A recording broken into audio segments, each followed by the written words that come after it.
अगर आपको हमारी वीडियो पसंद आए तो वीडियो को लाइक करें, शेयर करें, कमेंट करें और हमारे चैनल को ज़रूर सब्सक्राइब करें।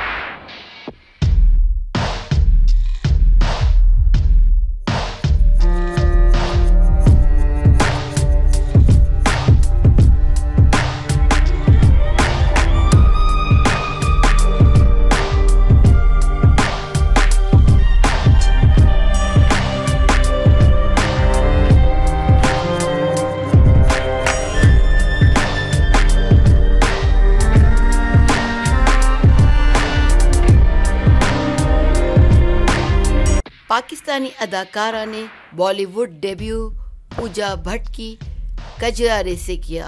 बादजा उन्होंने मर्डर 3 में रणदीप हुड्डा के मुकाबिल मरकजी किरदार अदा किया, जबकि उन्होंने पाकिस्तानी फिल्म जवानी फिर नहीं आनी 2 में भी अदाकारी के जौहर दिखाए।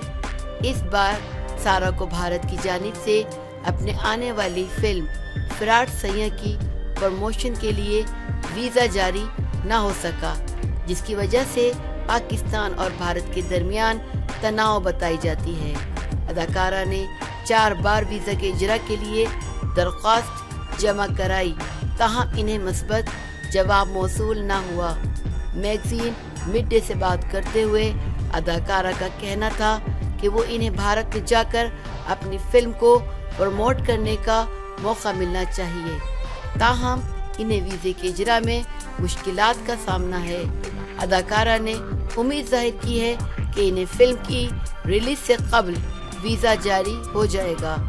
याद रहे कि सारा लॉरेन एक और नई बॉलीवुड फिल्म में अदाकारी करती नजर आएंगी। वो फिराट सैयां में अरशद वारसी के साथ अदाकारी करेंगी। अरशद वारसी फिल्म में एक ऐसे फ्राडी का किरदार निभा रहे हैं जो एक साथ कई लड़कियों से शादी रचाकर इनसे पैसे लूटता है।